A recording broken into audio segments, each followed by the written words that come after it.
Welcome to our video on how to survive an atomic attack. This is Pastor Rosemary's Final Prophecy Watch. Now thank you for joining us. Our world now bristles with thermonuclear weapons of mass destruction in the hands of many nations currently at odds with one another. Add to this the fact that terrorist organizations and even lone wolf individuals have access to nuclear material that may be able to construct small-scale nuclear bombs or dirty bombs. Now, every citizen and the head of every family should educate him or herself on the following steps to take in case of any nuclear emergency. 3 steps to survive a nuclear terrorist attack. 1. Avoid injury from the explosion. Do not look at the light generated by the detonation and keep your mouth open so the pressure from the blast does not rip your eardrums. Duck and cover your head and protect your face, chest, and abdominal area by curling up into a ball with your back facing outward under a desk or any convenient nearby structure, or at least get up next to a wall with your back towards the windows. Now, avoid heat. Avoid heat from the blast or the explosion. Avoid the heat by using the aforementioned duck and cover technique, as well as pulling any coat or other loose clothing over yourself. Be sure to cover the back of your neck with similar clothing items to avoid injury and or burning. You may also use newspapers or books, even a briefcase, to cover the back of your head and neck.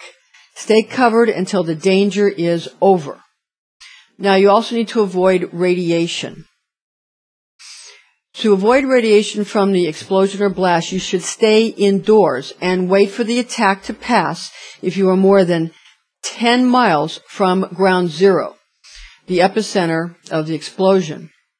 You have about 15 minutes to attempt to travel a mile away from the detonation for the purpose of avoiding lethal doses of radiation. So at the minimum 10, at the most 20 minutes to get out of there and get yourself at least a mile away from that very poisonous radioactive blast at ground zero. Now, evade radioactive contamination that may result in poisoning by traveling away from the blast in a perpendicular direction to the radioactive fallout wind direction generated by the detonation of the nuclear device. Only use foods and beverages sealed or kept in sealed containers. Now we're going to give you 3 steps to survive radioactive fallout. And I know this is sort of a heavy topic, but we need to always be prepared and know what to do, or at least even if you have to help someone who might call you and ask you what to do, or email you and ask you what to do, even if they're far away, okay? So we want to be up on things and know how to not only handle ourselves, our family, but also how to give other people assistance if they call or email us or whatever from somewhere else. All right, so these are 3 steps to survive radioactive fallout. The first is potassium iodine. You want to procure potassium, iodide for accurate protection of the thyroid gland from radioactive fallout. Potassium iodide is currently obtainable over the counter. Ask your pharmacist if persons over the age of 40 require such treatment. Now, regarding shelter, get to a shelter. The more insulated, the better. But any shelter is helpful in a looming dirty bomb terrorist attack, limited nuclear exchange, or global thermonuclear war.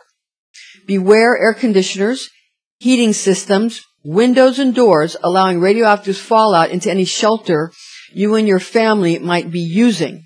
Seal with appropriate tarps, plastic, and duct tape.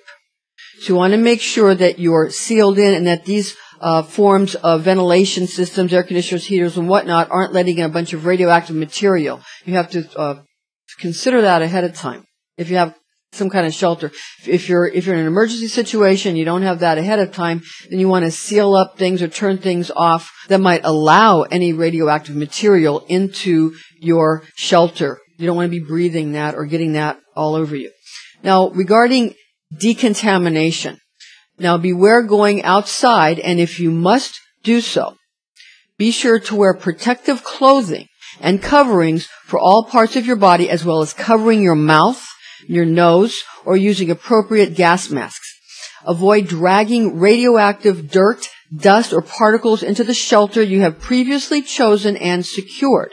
Take a shower to decontaminate yourself, and then travel to the closest decontamination facility provided in your area when instructed to do so. So you should have some form of communication device that you can utilize to get news updates in this kind of a situation. Again, if you're in an emergency, you'll find out, because this will be made aware to you eventually, but you want to be as alert as you can, and forewarned is forearmed. You want to be as prepared as possible. Now, this has happened before, as seen in the Sumerian cuneiform tablets deciphered by Zechariah Sitchin and told in his books The 12th Planet and the Wars of Gods and Men, as well as many other highly acclaimed books on the subject containing the history of Anu. These are Zechariah Sitchin's books. And Anu is Supreme Lord of the Sky and the Sumerian pantheon, and his sons Enlil, meaning eagle, associated with Jehovah, Lord of the air and of the command, mother named Ki. And Enki, the brother, word Enki means snake, associated with Lucifer, Lord of the earth and waters, mother named Antu. So these are the sons of Anu, Enlil and Enki. Enlil meaning eagle, Enki meaning snake. Now, Enlil wanted mankind destroyed, while his brother Enki wanted mankind saved, albeit used for the good purpose of Anu, who was their father as well as the supreme Lord of the sky to all, God King of Nibiru, the Sumerian name meaning planet of the crossing, which is said to have a decidedly elliptical 3,630-year orbit around our sun.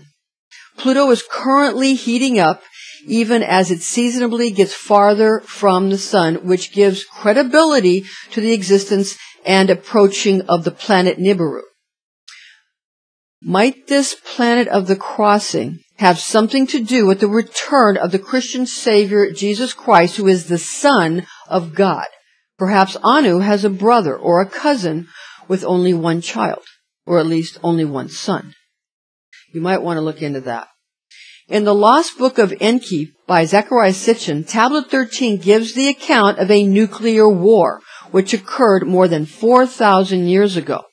Also consider the biblical accounts of nuclear war around the same time recounted in Genesis 19:27-28 and Deuteronomy 29:23. Now in Genesis chapter 19 verses 27-28, and Abraham got up early in the morning, and in the place where he had stood before with the Lord, he looked towards Sodom and Gomorrah and the whole land of that country, and he saw the ashes rise up from the earth as the smoke of a furnace.